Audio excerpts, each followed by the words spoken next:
Hi ನನ್ನ ಕುಟುಂಬದವರೇ, welcome back my YouTube channel Punya S Rashi. ಇವತ್ತಿನ ರೆಸಿಪಿ ಮೂಲಂಗಿ ಸಾಂಬಾರ್. ಮೂಲಂಗಿ ಸಾಂಬಾರ್ ಹೇಗೆ ಮಾಡುವುದೆಂಬುದನ್ನು ನಾನು ಈ ವಿಡಿಯೋದಲ್ಲಿ ನಿಮಗೆ ತೋರಿಸುತ್ತಿದ್ದೇನೆ. ಮೂಲಂಗಿ ಒಂದು ಸುಲಭವಾಗಿ ಸಿಗುವ ಬೇರು ತರಕಾರಿ. ಇದರಲ್ಲಿ ನಾರಿನಾಂಶ, ವಿಟಮಿನ್ ಸಿ ಮತ್ತು ಇತರ ಪೋಷಕಾಂಶಗಳು ಇರುತ್ತವೆ. ಮೂಲಂಗಿಯನ್ನು ಸಾಂಬಾರ್, ಪಲ್ಯ, ಸಲಾಡ್ ಮುಂತಾದ ವಿವಿಧ ರೀತಿಯಲ್ಲಿ ಬಳಸಬಹುದು. ಮೂಲಂಗಿಯ ಸಿಪ್ಪೆಯನ್ನು ತೆಗೆದು ಗಾಲಿ ಆಕಾರದಲ್ಲಿ ಕತ್ತರಿಸಿ 2-3 ಸಲ ವಾಶ್ ಮಾಡಬೇಕು. ಮೂಲಂಗಿಯಲ್ಲಿರುವ ನಾರಿನಾಂಶ ಜೀರ್ಣಕ್ರಿಯೆಗೆ ಸಹಾಯ ಮಾಡುತ್ತದೆ. ಇದರಲ್ಲಿ ನೀರಿನ ಅಂಶವೂ ಇರುವುದರಿಂದ ಆಹಾರದಲ್ಲಿ ತರಕಾರಿಯಾಗಿ ಸೇರಿಸಿಕೊಳ್ಳುವುದು ಒಳ್ಳೆಯದು. ಮೂಲಂಗಿಯನ್ನು ತೊಗರಿಬೇಳೆ, ಟೊಮ್ಯಾಟೊ ಮತ್ತು ಮಸಾಲೆಗಳೊಂದಿಗೆ ಸೇರಿಸಿ ಮಾಡುವ ಮೂಲಂಗಿ ಸಾಂಬಾರ್ ರುಚಿಕರವಾಗಿದ್ದು, ಬೇಳೆಯಿಂದ ಪ್ರೋಟೀನ್ ಕೂಡ ದೊರೆಯುತ್ತದೆ. ಆರೋಗ್ಯಕರ ಆಹಾರದ ಭಾಗವಾಗಿ ಕಡಿಮೆ ಎಣ್ಣೆ ಮತ್ತು ಉಪ್ಪಿನೊಂದಿಗೆ ತಯಾರಿಸಿದ ಮೂಲಂಗಿ ಸಾಂಬಾರನ್ನು ಅನ್ನ, ರಾಗಿ ಮುದ್ದೆ, ದೋಸೆ ಅಥವಾ ಇಡ್ಲಿಯೊಂದಿಗೆ ಸವಿಯಬಹುದು.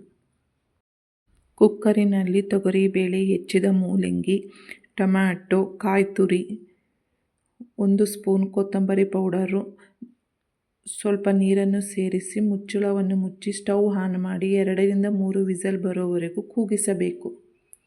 ಮೂಲಂಗಿ ನಮ್ಮ ಆರೋಗ್ಯಕ್ಕೆ ಹಲವು ರೀತಿಯಲ್ಲಿ ಸಹಾಯ ಮಾಡುವ ತರಕಾರಿ. ಇದರಲ್ಲಿ ನಾರಿನಾಂಶ ಇರುವುದರಿಂದ ಜೀರ್ಣಕ್ರಿಯೆಗೆ ಸರಾಗವಾಗಲು ಸಹಾಯ ಮಾಡುವುದು. ಮೂಲಂಗಿಯಲ್ಲಿ ನೀರಿನಾಂಶ ಹೆಚ್ಚಿರುವುದರಿಂದ ದೇಹಕ್ಕೆ ದ್ರವಾಂಶ ದೊರೆಯಲು ಸಹಾಯವಾಗುತ್ತದೆ. ಇದರಲ್ಲಿರುವ ವಿಟಮಿನ್ ಸಿ ದೇಹದ ಸಾಮಾನ್ಯ ರೋಗ ನಿರೋಧಕ ಕಾರ್ಯಕ್ಕೆ ಸಹಕಾರ ನೀಡುತ್ತದೆ. ಕೂಗಿದ ನಂತರ ಎಲ್ಲ ಪದಾರ್ಥಗಳನ್ನು ಒಂದು ಸಲ ಮಿಕ್ಸ್ ಮಾಡಬೇಕು. ಮಾಡಿದ ನಂತರ ರುಚಿಗೆ ತಕ್ಕಷ್ಟು ಉಪ್ಪನ್ನು ಸೇರಿಸಿ ಒಗ್ಗರಣೆಗೆ ಹಾಕಿದ ಪಾತ್ರೆಯಲ್ಲಿ ಎಲ್ಲ ಪದಾರ್ಥಗಳನ್ನು ಸೇರಿಸಬೇಕು. 1 ಸ್ಪೂನ್ ಖಾರದ ಪುಡಿ, 2 ಸ್ಪೂನ್ ಸಂಬಾರದ ಪುಡಿಯನ್ನು ಹಾಕಿ ಒಂದು ಕುದಿ ಬರುವವರೆಗೂ ಚೆನ್ನಾಗಿ ಸಾಂಬಾರನ್ನು ಕುದಿಸಿದರೆ ಮೂಲಂಗಿ ಸಾಂಬಾರ್ ತಯಾರಾಗುತ್ತದೆ. ಆರೋಗ್ಯಕರವಾಗಿರಲು ಒಂದೇ ಆಹಾರವನ್ನು ಅವಲಂಬಿಸುವ ಬದಲು ವಿವಿಧ ತರಕಾರಿಗಳು, ಬೇಳೆಕಾಳುಗಳು ಮತ್ತು ಪೌಷ್ಟಿಕ ಆಹಾರಗಳನ್ನು ನಿಯಮಿತವಾಗಿ ಸೇವಿಸುವುದು ಮುಖ್ಯ. ಇವತ್ತು ಮಾಡುತ್ತಿರುವ ಈ ಮೂಲಂಗಿ ಸಾಂಬಾರ್ ಕಡಿಮೆ ಎಣ್ಣೆ ಮತ್ತು ಸರಿಯಾದ ಪ್ರಮಾಣದ ಉಪ್ಪಿನೊಂದಿಗೆ ತಯಾರಿಸಿದರೆ ಮನೆಯ ಊಟಕ್ಕೆ ರುಚಿಯಾದ ಮತ್ತು ಪೌಷ್ಟಿಕವಾದ ಒಂದು ಒಳ್ಳೆಯ ಆಯ್ಕೆಯಾಗುತ್ತದೆ. ಬಿಸಿ ಅನ್ನ, ರಾಗಿ ಮುದ್ದೆ, ದೋಸೆ ಅಥವಾ ಇಡ್ಲಿಯ ಜೊತೆ ಸವಿಯಬಹುದು.